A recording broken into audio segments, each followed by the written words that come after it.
Yeah,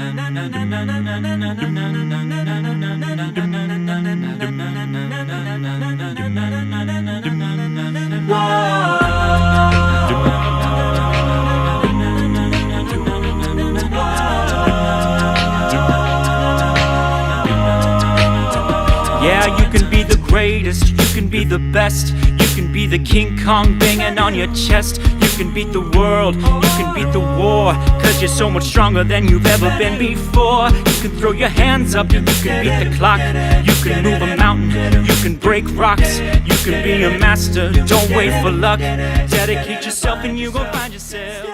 All right, good evening, everyone. How are you? All right, good evening, good evening. Can I see a few people switching on their cameras? Pivini, how are you? Hi, Hi, how are you? Good? fine. Awesome. Others, can you all switch on your cameras? I'm not seeing any cameras that are switched on. Nayani, Dushmanta, hi, how are you? Hi, how are you? I'm fine. How are you? Good, not too bad. Are you just after work? Are you at home? Yeah, still I'm working now. Okay, all right, superb. Okay. All right, Hansika, what about you? Guys, can I see a few cameras? All right. Hiran. Hiran? Hiran is a girl. All right, good. Hi. I'm assuming that's your brother's or father's or husband's name. Sion, how are you? All right, guys, super. Can I see some cameras coming on? Nuan, Geetika. Right, Nuan, how are you? Sudarshi, how's it going? How are you? Awesome.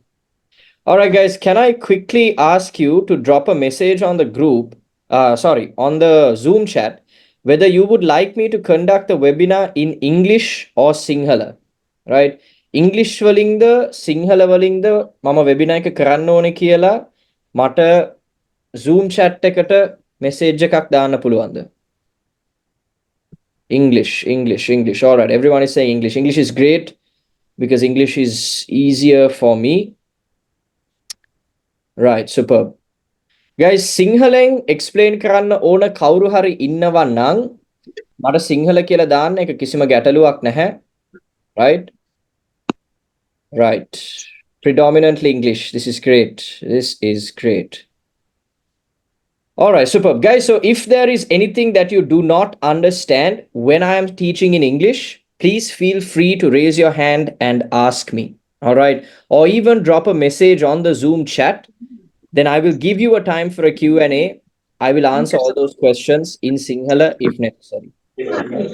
I am going to mute everyone for now, right? When the Q&A comes around, guys, I'll give you a Q&A from section to section. So maybe every half an hour, I'll let you ask a few questions. In that time, I will let you unmute yourself, but otherwise I'll keep you all on mute, okay?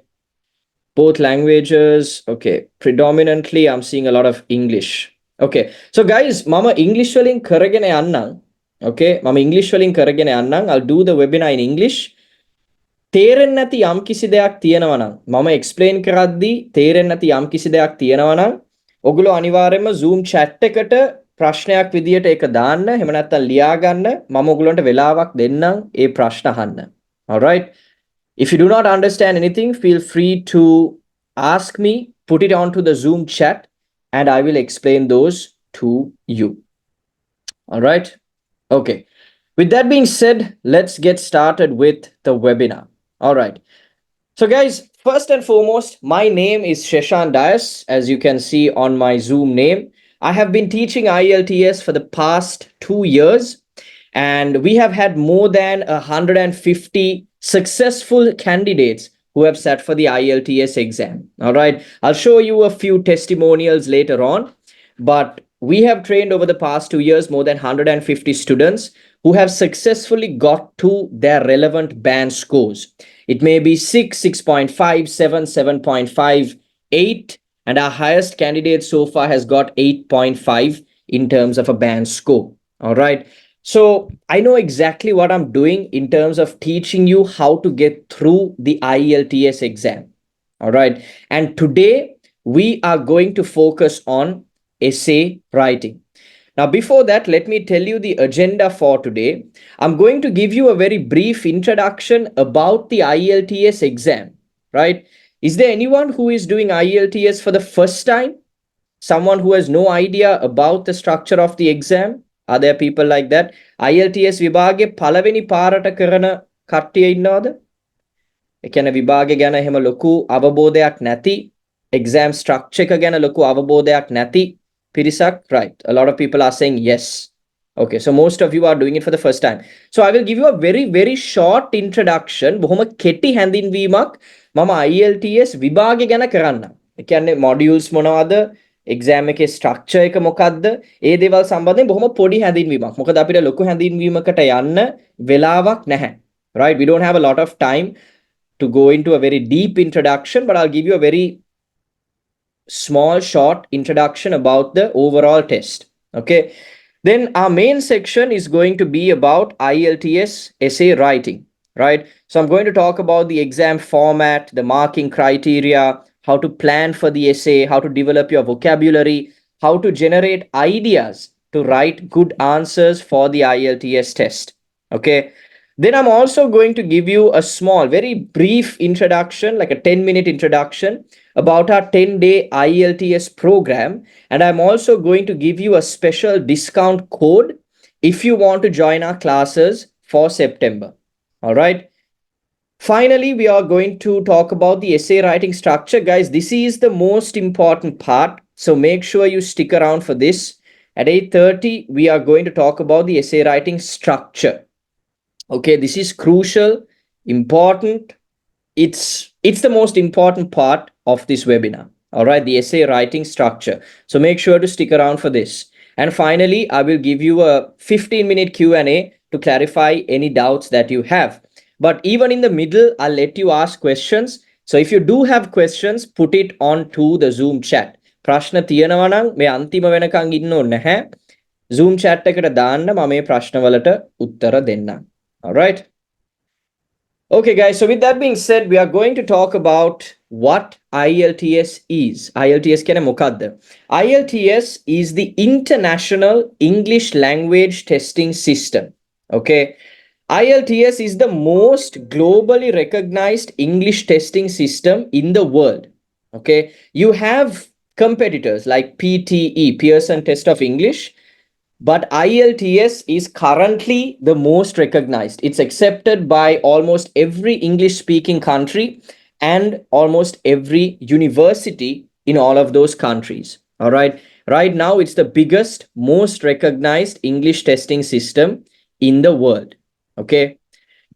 There are 3 tests that you can essentially do. So I want you to understand this very clearly. Okay. First, you have the general and academic tests. So general test is done by those who want to go abroad for working purposes or immigration purposes, right? Basically, if you're migrating abroad for work, then you have to do the general test mainly. Okay. ඔගොල්ලෝ general test එක කරන්නේ බොහෝ විට වැඩවලට රැකියාවකට රට යනවා නම් තමයි general test එක කරන්නේ. If you are going abroad for study purposes, then you have to do the academic test, right? අධ්‍යාපනය සඳහා රට යනවා නම් academic test එක තමයි කරන්න ඕනේ. Now, some people have the need to do a test called UKVI. UKVI General Academic කියලා වෙනම tests දෙකක් තියෙනවා. දැන් ඔයගොල්ලෝ British Council website එකට ගියාම, when you go to the British Council website, you will see General Academic, General UKVI, General Academic UKVI. Okay. What is UKVI? UKVI කියලා කියන්නේ United Kingdom Visa and Immigration. United Kingdom Visa and Immigration. This is only for people who are going to the UK. Okay. Only for people who are going to the UK. The only difference is they put a separate seal on your IELTS results sheet from the UK Home Office. There is no difference in the exam format. Exam format එකේ කිසිම වෙනසක් නැහැ. All right. So general test is the same as the UKVI general test. academic test is the same as the UKVI academic test. No change, no difference. Clear? Finally, you have a test called life skills. This is only for people who are applying for a specific visa for the UK, right? UK එකට යන කට්ටියට විතරයි මේ exam එක valid. ඒකත් certain visa tiers වලට තියෙන specific exam එකක්. මෙතන ඉන්න ගොඩක් කට්ටිය මම හිතන්නේ general or academic කියන මේ tests දෙකෙන් එකක් තමයි කරන්නේ, right? Life skills කරන කවුරුත් ඉන්නවා නම් Zoom chat එකට message එකක් දාන්න. මම හිතන්නේ ඉන්නවා කියලා, right? Okay. Someone's doing life skills. No, no one is doing life skills. Okay, great. General and academic. All right, guys. Now I'm going to talk about the exam format. All right. So you have 4 sections to the exam. You have listening, reading, writing, and speaking. Listening, reading, writing, and speaking. That is the order in which the exam is going to be held. First, you have the listening test. Then you have the reading test. Then you have the writing test. And finally, you have the speaking test on a separate day. වෙනම දවසක තමයි speaking test එක තියෙන්නේ. එතකොට listening, reading, writing කියන මේ exams තුන තමයි ඕගොල්ලෝ එකම දවසේ කරන්නේ. පැහැදිලිද? Listening, reading, writing කියන tests තුන තමයි ඕගොල්ලෝ එකම දවසේ කරන්නේ. මේ test එක ඉවරුණාට පස්සේ වෙනම දවසක තමයි ඕගොල්ලෝ speaking test එක කරන්නේ. Right? සමහර විට availability අනුව එකම දවසේ තියන්නත් පුළුවන්. නමුත් definitely මේ දෙක exams දෙකක්. Listening, reading, writing is one exam. Speaking is a separate exam. It could be held on the same day, but most likely it is held on a different day. Do you understand? Listening, reading, writing is 2 hours and 40 minutes. Listening, reading, writing, the total exam is 2 hours and 40 minutes, right? Listening is 30 minutes. Listening test is 30 minutes. Reading test is 1 hour. පැයක් තියෙනවා. Writing test is also 1 hour. Then you must be thinking, 30, 1 hour, 1 hour, that's 2.5 hours. So how does the extra 10 minutes come? Right. For the listening test එක කරනවා නම් කරනවා නම් නෙමෙයි මොකද හැමෝම කරන්න ඕනේ.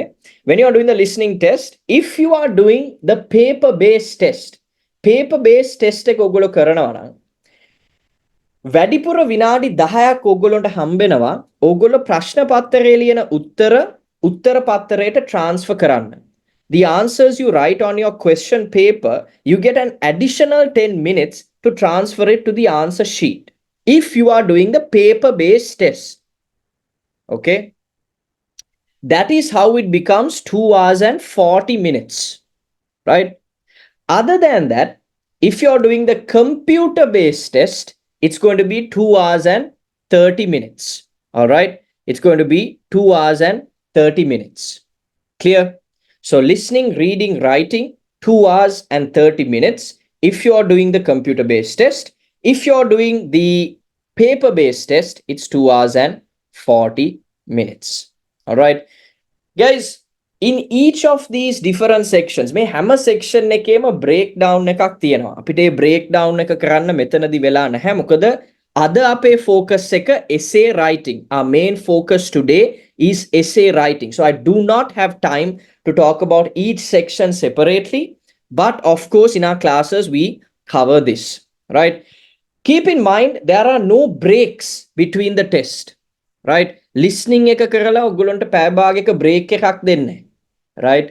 Listening test එක ඉවර වෙනවත් එක්කම reading එක තියෙනවා, reading එක ඉවර වෙනවත් එක්කම writing එක තියෙනවා. 2.5 hours at a stretch, no breaks. Okay. Speaking is held on a different day or a separate slot on the same day. Speaking test is roughly about 12 to 18 minutes. Right? විනාඩි 12ත් 18ක් වගේ කාලයක් තමයි speaking test එකට යන්නේ. Right? ඒක එක්ක වෙනම දවසක එහෙම නැත්නම් එකම දවසේ වෙනම වෙලාවක තමයි speaking test එක තියෙන්නේ. The speaking test is always judged by an actual person. There will always be a person, either through Zoom or physically. There will be someone who is judging you on your speaking. All right. It's not an AI system. It's not a computer. There is no computer based speaking test. There is always a person, either through Zoom or physically. Is that clear? Listening and reading. Now, if you're doing the computer based test, listening and reading are marked by an AI system, right? If you're doing the paper based test, it's marked by an actual person. Writing, even if you do the computer based test or the paper based test, it's always marked by an actual person, not an AI system. So, when I'm teaching you how to write an essay today, I will teach you how you can generate good ideas, how you can use your vocabulary well, how you can structure your essay well, so that when this person checks it, they know that you have done the work to get the best band score. Clear? Right. So now you get marks like this. You get a band score. All right. So basically, you will never get a band 0. It always starts from band 1. Okay. Because band 0 means you didn't come for the exam. On the way, you got hit by a truck and didn't turn up. Right. But band 0 means you didn't sit for the exam. Band 1 onwards shows your actual skill in the English language. Because at the end of the day, that is what IELTS is. They are going to judge how well you can listen, read, write, speak in English. If you have got band 1, that means you're terrible, right? You can't speak, you can't read, you can't write. You have no idea about the English language. All right. Band 2 is more or less the same thing. All right. Means you're not that great with English. Band 3 is again a very rare mark to get. Not a lot of people get it. I mean, if you cannot speak English, if you cannot read, cannot understand, then you shouldn't be sitting for the IELTS exam. All right. So no one really gets band 1, 2, 3 because you don't go and spend money and sit for the exam if you are at this level. Usually, people start getting marks from about band 4, 4.5. It means they are not great, they are not good, right? But they can slowly work their way up, right? Band 4 means you're very limited in terms of your reading, writing, listening, speaking, but you can write sentences in English. You can read and understand very basic things, all right? You can manage to communicate in English. Band 5 means you're better than most, right? You're almost average. Okay. Band 6 means you're pretty decent now. Anything above band 6. Now, most of you must have the requirement by your university or your visa office to get a band 6 or above. Most of you, I would say 90% of you would have this requirement, band 6 or above, right? Because band 6 means you are able to communicate decently well. You can go to an English speaking country and you can survive. All right, that's what band 6 ideally means. Anything above band 7, 7, 7.5, 8, 8.59 means you are exceptional. You are really good as an English communicator. You can read, you can write, you can listen, you can speak extremely well. All right. So that is what these band scores mean. Okay. All right.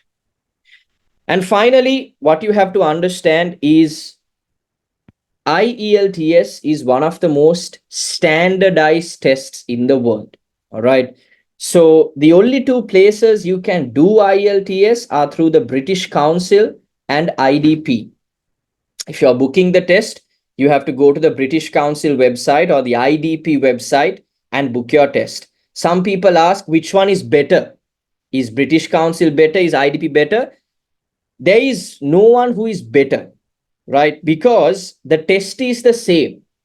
The test is standard. The test is the same regardless of whether you do it through British Council or IDP. Is that clear? Regardless of whether you do it through British Council or IDP, the test is the same. The test is set by Cambridge Examinations, one of the most recognized global examination bodies. All right.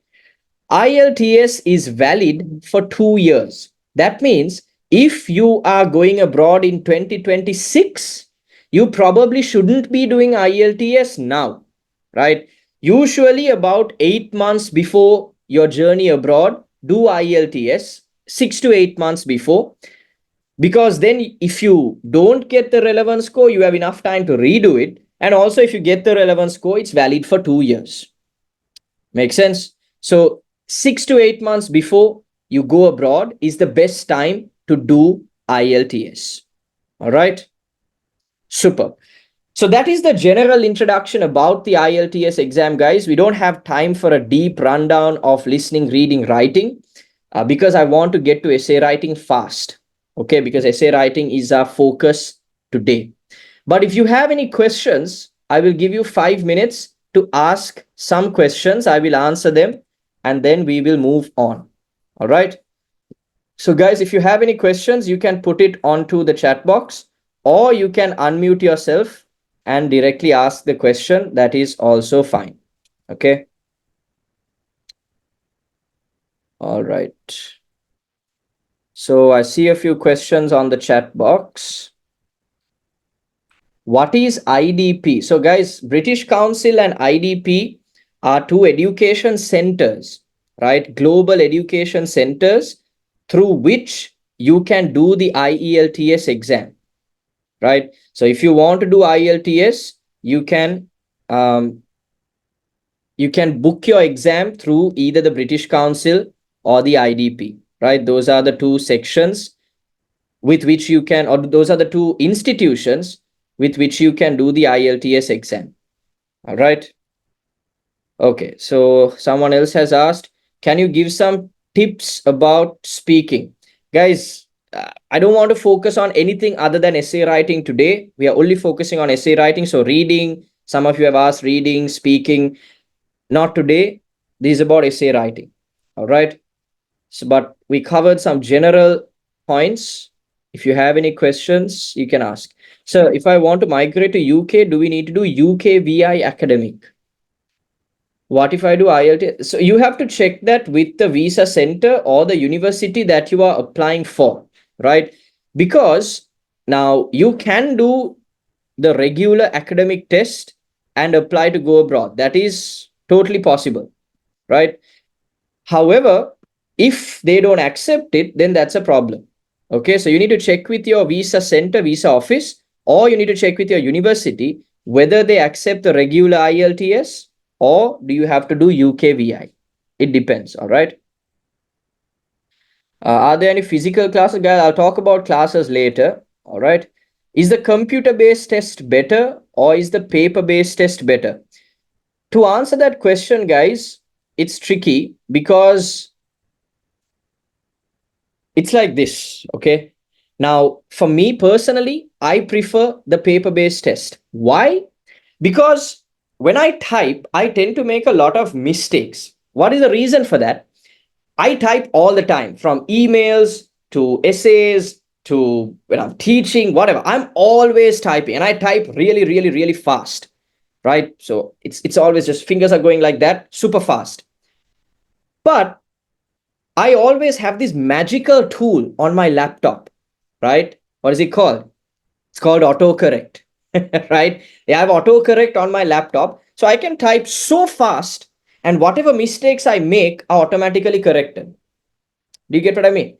Now, with that same speed, I can't go and type in the IELTS exam because definitely I will make mistakes, right? So for me, when I write, I don't make any mistakes. Grammatically, spelling wise, I don't make any mistakes. When I know my grammar, I know my spellings. It's just that when I type, I don't have to be careful because I have autocorrect. In the IELTS exam, you don't have autocorrect. And that's going to be a problem for most of you because all of you are used to fast typing. But now my brother did the exam recently. He did the computer-based test because he can type without making any mistakes. So if you feel that you can do this, you can do typing or you can type faster without making mistakes, computer-based test is better. If you feel like you can't, you're going to make mistakes, then I would advise going for the paper-based test. All right. I'll answer 2 more questions and then I will move on with IELTS writing. Okay. Guys, if you want to unmute yourself and ask a question, that is also fine. Okay. Let me select another question. Hi, I'm hoping to migrate next year. Doing it this year, is it practical? Yes, like I said, IELTS is valid for 2 years. So if you do it this year and you're migrating next year, that's still not a problem. All right. I got 5.5 band score for IELTS. I want to get 7. How many months do I need? This is a good question. How many months do I need to get a band 7 plus score? All right. Very important question, guys. If you want to go for a band 7 plus score, the first thing you have to do is understand what is your level of English. Now, if you can speak English fluently, if you can write English fluently, 2 weeks or 3 weeks is more than enough for you to get through the exam, right? Like I said, my brother did the exam recently. He studied for like 2 weeks and he got a band 7.5, I believe, right? In 2 weeks. But if your English level, if you can't understand English, if you can't speak confidently, if you don't have ideas to write in English, then you obviously need a bit of time. If your grammar is not good, if your spellings are not good, you need a bit of time. So I would say for the average person, for the average Sri Lankan, I would say you need to study for at least 2 months, 1 to 2 months. Now, 1 month is okay. Again, if you had a decent level of English. 2 months is ideal, especially if you're struggling with grammar, vocabulary. If these are things you're struggling with, 2 months is ideal. All right. Anything more than that is great. 3 months, 4 months. If you start practicing 3 months ahead, then guys, guaranteed you can get to a band 7 plus score, because there is no way you can get a band score less than 7 after practicing for 3 months, right? But 2 months, I would say, is ideal. 1 month is good. Anything less than a month is stressful, right? Especially if your English is not great. If your English is good, like I said, 2 weeks, 3 weeks, more than enough. All right.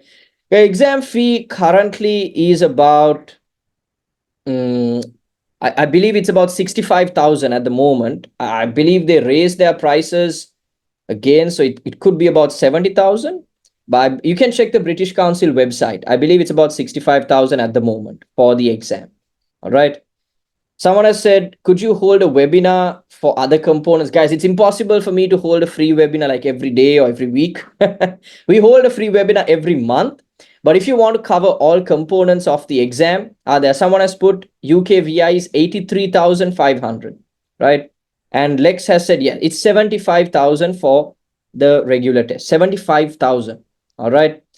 So like I was saying, it's impossible to hold a free webinar every week or every day. So if you want to come and practice with us for the exam, you can always join our classes. If not, we hold a webinar every month. All right. That's the frequency. All right. With that being said, we are going to go into IELTS writing.